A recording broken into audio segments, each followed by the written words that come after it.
Hello guys, welcome back again sa ating YouTube channel, no, The Action Man. Una sa lahat, may galab shoutout po sa lahat ng mga kakampeng at sa mga hindi man mga kakampeng. Kung interesado ka sa video ito, patapusin mo na hanggang dulo at huwag nyo nang kalimutan na i-like at i-share ang ating video para malaman ilan sa ating mga kababayan na nagtutulog-tulugan sa katotohanan.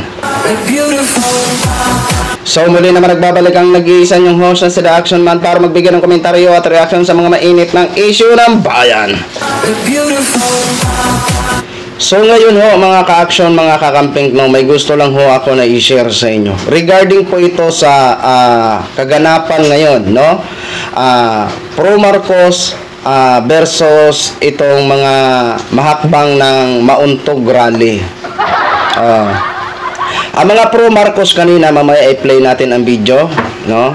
Ang mga Pro Marcos kanina is nagkaroon nga po sa pagtipon-tipon ang mga taga-suporta ni Mr. President Bongbong Marcos para protektahan o kaya mag-usap-usap sila na kung anong pwedeng gawin para banggain itong mga anong nila, yung mga naninira dito kay Mr. President Bongbong Marcos. Take note mga ka-action, mga kakamping ha, ito po ay inorganize lang ng mga kapwa nilang supporters. Wala po itong sabing malaking politiko na dumating mismo sa kanilang pinagtitipunan kung hindi sila lang po mga ka-action, mga kakamping. Unlike dito sa DDS rally naman na nagaganap ngayon, particular sa lugar ng Cagayan ho, mga ka-action, na kung saan dati nagkaroon din po ito sila ng Maisog Rally. Ngayon nagkaroon naman po sila ng Mauntog Rally na naman. Pero hindi na gaya ng dati na sobrang marami ang nag-attend. Pero ngayon, sila na lang ho mga ka-action. Kasi siyempre dati, nag-attend naman si dating Pangulong Duterte mga ka-action. Kaya dinumog at nagkataon na nagkaroon ng rally kasi ang taga-suporta ng gobernador doon na nasuspende is patuloy ang sigaw para sa suporta sa gobernador na suspende ho doon mga ka-action. Kaya doon nagkataon, nagkaipon-ipon at saka mga QGC, kaya nagkaroon ng ganun ng tao na maraming tao mga ka-action. Kasi yung mga realista ni taga-suporta ni Gob nandun at ang mga QGC, mga DDS nandun. Pero ngayon ho mga ka-action, halos walang kalahati ang nag-attend. Oo. Although marami din ang ngayon, pero mas marami yung kasi nasa field po yun. Ngayon, ano lang ho sila, parang nasa basketball court. Oo. Diba? So, itong mga Maisog Rally mga ka-action, hindi siguro nakunan kanina sa screen record ko, no? May bit-bit po sila na ICC layas. Oo. Pinapalayas na nila ang ICC. Bakit? Nandito na ba ang taga-ICC? Diba? Okay. Bago po tayo magtuloy-tuloy mga ka-action, mga kakamping, panoorin muna natin itong sitwasyon ng mga Pro Marcos, mga ka-action.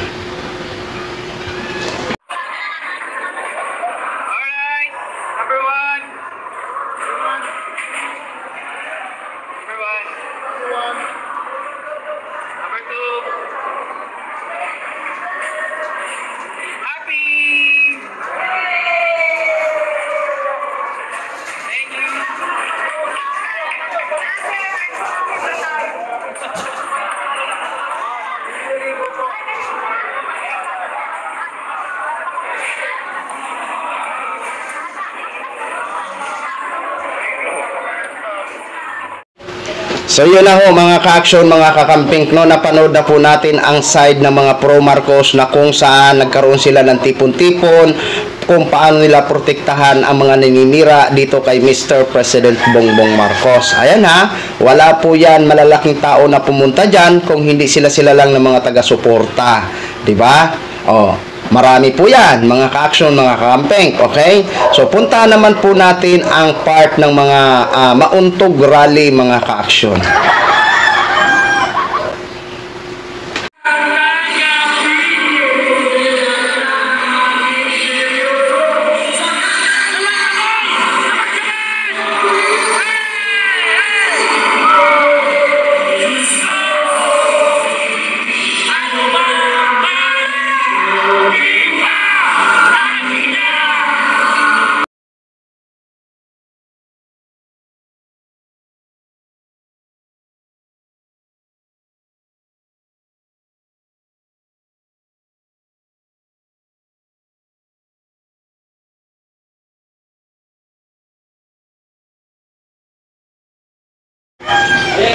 So yun na ho mga ka-action, mga kakamping no, napanood na po natin ang side ng Pro Marcos at side ng Mauntog Rally.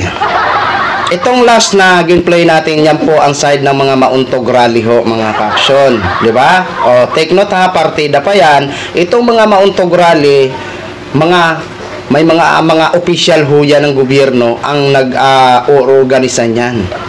Sa mga local na mga official, kasama niyan ang nag-organize ho mga ka-action. Biruin mo, may pabanda-banda pa sila ha. Pero banda dito, banda doon na lang sila. Hanggang ganyan na lang ang kaya nila. Di ba? Oh, take note yun ha. Halos kunti lang ang diferensya ng mga supporters ni Mr. President Bongbong Marcos na walang mga official na pumunta doon at walang kinalaman ang kanilang mga iniidolo na mga malalaking official. Pero dito sa maisog rally na ito na Mauntog Rally is may kinalaman ho talaga dyan ang ilan ng mga official para ipagdaraos ang nasabing Mauntog Rally. Diba? Pero kung titingnan ho natin, kunti lang ang diferensya. Mas lamang lang po ito ang Mauntog konti. Diba? O, pero, ang problema dito mga ka-action, gumasto sila ng malaking pera, itong mga Mauntog Rally, di ba? Yun naman ang mga supporters ng mga Pro Marcos, sarili nilang pera yun. Parang nagkuro-contribute sila para magkita-kita sa isang, parang ganun din yun, no? Parang kasing binyo lang sila, parehas silang court, mga ka-action, mga camping. Hindi ko alam kung court ba yun, mga ka-action, or coliseum, okay? So, alam nyo, sa mga Mauntog Rally, wala na po kayong magagawa. Kahit ano pa man ang gawin nyo, wala na po, hanggang dyan na lang kayo. Diba? Hanggang dyan na lang ho kayo.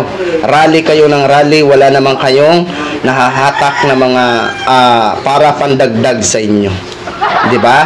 Baguhin nyo muna ang estilo nyo. Diba? Sa ngayon, dapat muna kayo magtulong sa mga nagaganap po ngayon dahil mas kailangan ng ating mga kababayan ang tulong ng kapwa nating kababayan. Diba? Pero kung ganyan ng ganyan kayo, di ba? Oh, tingnan nyo kung hindi nyo siguro nakita, may bit-bit sila na malaking tarpaulin na layas ICC. Oh, kasi alam naman po natin, malapit na maanuhan niya ng kanilang mga amo, di ba? Kaya pagdasal na lang po natin na sana magbago ang isip ni Mr. President Bongbong Marcos at suportahan o bigyan na ng reinforcement ang mga taga-ICC para kung sakaling pumunta na sila dito at may dala na silang warrant o arrest laban sa mga taong kailangan nilang kunin dito at dalhin sa ibang bansa, may magpupusa sa kanila, no? So, yun lang po mga ka-action, gin-share ko lang ho sa inyo, no? Maraming salamat po sa ating mga viewers, Luzon, Visayas at Mindanao all over the world. Ako po ang inyong lingkod, si The Action Man. Have a good day, everyone.